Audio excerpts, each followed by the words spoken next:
Wherever you are on your leadership voyage, it starts here. Hey, welcome to another episode of Leadership Voyage, the podcast dedicated to your pursuit of becoming a great leader. My name is Jason Wick. After 5 episodes of interviewing guests on different topics, I thought I'd give a solo episode a try. And so I thought for this topic, for the 6th episode of Season 1, I would talk about one-on-ones. I've had about 2,000 one-on-ones over the last 5 years, and for any manager out there with several direct reports and several communication lines across an organization, I'm sure you can identify with having many one-on-ones. Not only managers, but employees. Employees also need to think about the one-on-ones because the customer in the one-on-one relationship, the one-on-one meeting, is the employee. I've had an opportunity to reflect on the one-on-one quite a bit over the last several years. In 2019, I spoke at a couple of conferences about one-on-ones, wrote an article on Medium about it, and I thought it was time to check back in on this topic, seeing that a lot has changed in the last 3 years. So, this episode is called The 5 Failures of the One-on-One. So first off, let's talk about what the one-on-one is. Sometimes it's called a touch base. Sometimes it might be called a sync up. But essentially, it's a one-on-one space where you have some dedicated time for open-ended and directed, anticipated conversation, usually between a manager and an employee. Oftentimes, we've heard the saying, people leave managers, not jobs. Well, it's a little old now, but in 2014, there was a study done by Hogan Assessments that 75% of people do say that their immediate supervisor is the most stressful part of their jobs. And if you look at a boss who, in this same study, is in the top 10% of boss quality, according to their rubric, if there's someone there who is in the top 10% of bosses, they can add a 10% increase in productivity. Let's pretend that you have a 9-person team. You might be able to essentially add the equivalent of a 10th person by having a great boss for all of the folks on that team. I think what's really, really important to understand is the employee-manager relationship is really important. And a one-on-one is kind of the foundation, I think, of the relationship between the employee and the manager. So let's dive into the 5 failures of the one-on-one. The first failure, well, I'll just read the 5 off for you here, and then we're going to go into each one. The 5 failures of the one-on-one are: cancel them because you're too busy, don't prepare, use them as status updates, hold back on feedback, and focus only on the present. So those are the 5 failures of the one-on-ones, in my opinion. And let's dive into each of those right now. So the first failure of the one-on-one is to cancel them because you're too busy as the manager. Now, this might sound almost rudimentary, but do you know how many people I hear saying that their bosses cancel their one-on-ones with some regularity? The one-on-one is for employees. So let's keep that in mind. Using that as the foundation, wouldn't you think that the person who would cancel the one-on-one would be the employee and not the manager? We know, though, as managers, or if you have a manager, their schedules are quite full. Maybe they're working or have meetings over lunch. So many roadblocks to a manager's schedule. There's no doubt about it. One-on-one is a meeting for each of the manager's employees. So you might have to get creative to turn this failure into a success. Rather than canceling the one-on-one, please reschedule the one-on-one. Find another time slot in the week where it will fit, or if you do them every 2 weeks, a slot in that time frame. You could do it over lunch. You could delegate attendance to a different meeting if you're the manager in order to hold your one-on-one. Restructure your schedule, make a smaller duration for the one-on-one, or reduce the frequency of the one-on-one on a temporary basis. These are all alternatives to canceling the one-on-one. Because when you cancel your employees one-on-one, when you're the manager, you're sending the signal that you're not important enough for my time. I have so many important things going on that you as my employee do not make the cut for that. So that's the first failure, is to cancel your one-on-ones because you're too busy. Let's talk about the second failure of the one-on-ones. And this is to not prepare. I'm going to go ahead and make the assumption that for all the managers out there, that you do care about your employees, right? And there's definitely a strong school of thought out there that one-on-ones should be pretty open-ended. I've seen many different frameworks for how to handle the meeting, but even the frameworks themselves account for having open-ended conversation because you never know what someone might want to bring up in the moment.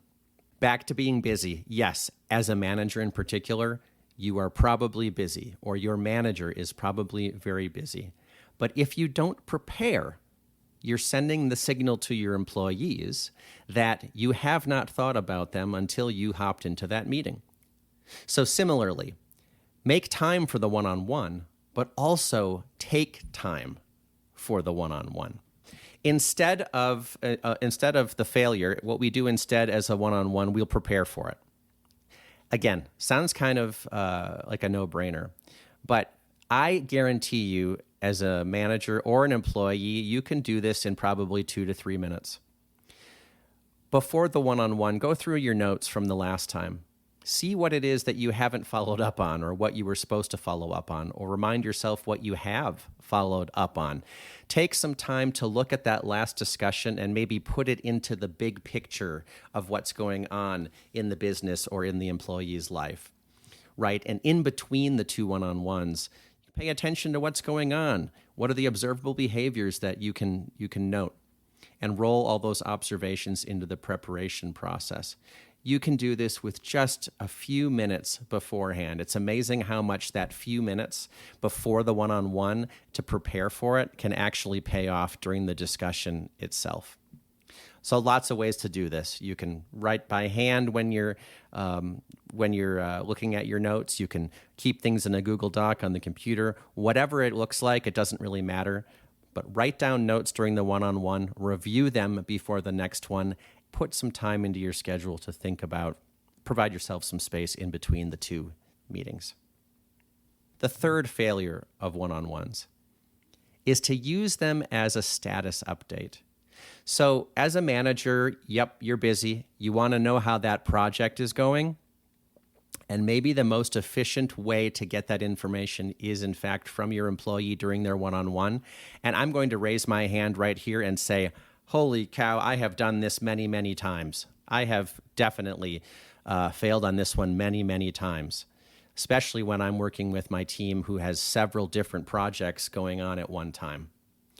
But really using the one-on-one as a status update, it's a misuse of the purpose of the meeting. Remember, this is a meeting for the employee primarily. So rather than using it as an opportunity to get caught up on an employee's work, provide the opportunity for the employee to set that agenda or to set the tone or the topics that are going to be discussed, because it's really, really easy to fall into this trap as a manager. So let's see. What I will say is, in addition, there are some tweaks here, meaning there are nuances of language where I think, as a manager, if you're really trying to get the information that you want, you can probably still do that and ask the question in a different way. So rather than, "Hey Joe, what's the status of your project?" A nuanced way to ask would be, "Joe, how are you feeling about your work the last week?" So you're focusing on the person, and their answer will reflect, hopefully, the question, but they'll also talk about the details, most likely, of what's going on. So you'd incidentally get the status update, but frame that question in a way that focuses on the employee and how that employee is doing, because that's the whole point of the one-on-one. But what about the status updates?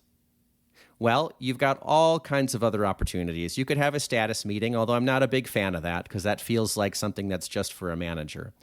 However, you could definitely have email updates for people to do their status. You could use a Slack channel just for status. You could have it in spreadsheet, all kinds of things like that, or ongoing OKRs or KPIs, whatever it is that you're doing. There are a lot of methods that I think you could handle status synchronously or asynchronously, but you don't have to commandeer the one-on-one in order to get the information that you need as a manager.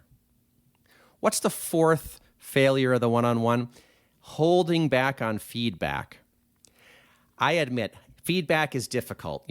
Providing feedback is difficult. I think if you want to practice providing feedback to your employees, maybe start with positive feedback. For most people, it's a little easier to provide positive feedback, and it can start to build that muscle a little bit. But at the end of the day, it might be uncomfortable to criticize, or maybe for some people, uncomfortable to compliment. But if you're holding back on feedback, then you're not giving your employee the opportunity to probably maximize on their potential, and you're getting in the way of their performance and growth. Because as their manager, it's more than likely your responsibility to provide both positive and constructive feedback to your employees as part of some type of process anyway. So you might as well practice that regularly. So what you can do to make this a little easier is when you first meet with your employee, or when you, maybe you just tell your employee in the next one-on-one, hey, I've been thinking about how I conduct the one-on-ones. And you can tell them that feedback is going to be a regular part of this process, and explaining why it's important for development and growth. And as the manager, it's important for you to do that as part of your role. So, many of us have struggled with providing feedback at some point along the line. Without a doubt, I'm sure of that. But in Brené Brown's book, Dare to Lead, she talked about just telling the truth. In other words, what are you seeing? And just speak about that. That is essentially feedback, or feed forward. In other words, I thought about this before our discussion today, and I think if you do this in the future, you'll be successful. So feedback and feed forward. The fifth failure of the one-on-one is to focus only on the present. And this is kind of related to the last one, especially right now in 2022, in a COVID and post-COVID world, a remote heavy, especially in knowledge workers in our domain. We have got a lot of discussion going on about how we do our work, how long do people stay with companies, what keeps people engaged, what keeps them excited and connected, all these kinds of things. If you focus only on the present as the manager in a one-on-one, or as the employee for that matter, it's not going to work out very well over the long term. Maybe we'll get away with it for a little bit. This is a place I struggle personally as well, is sometimes I have a hard time looking beyond just the short term in the discussions with other employees. So re-interviewing our employees, asking them the types of interview questions that you would have asked someone when they were applying for the job, such as, gosh, where do you see yourself in a few years?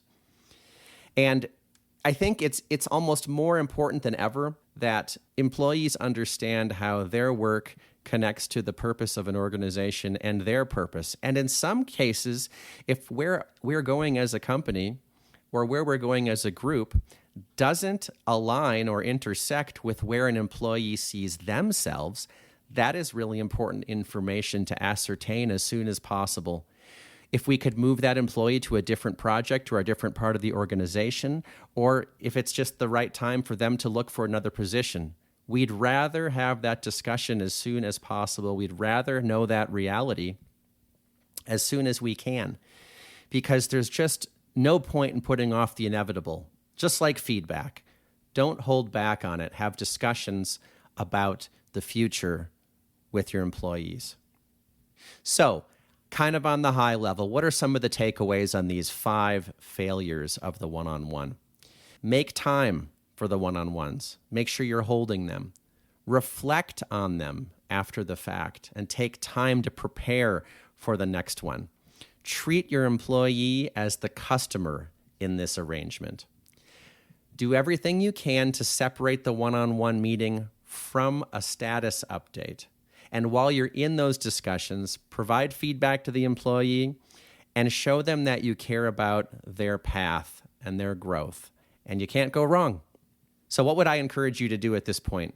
Hopefully there's a lot of information in here that either is new for you, is packaged a little bit differently, or you've already known and it's just like, yeah, I knew that and it's time I start doing that. Just pick one of these things and work on it for a month. And your one-on-ones will see the result of that, and their employees will see the reward from investment in the one-on-one meeting. So thanks for listening to the 5 failures of the one-on-one. I look forward to the next episode of Leadership Voyage.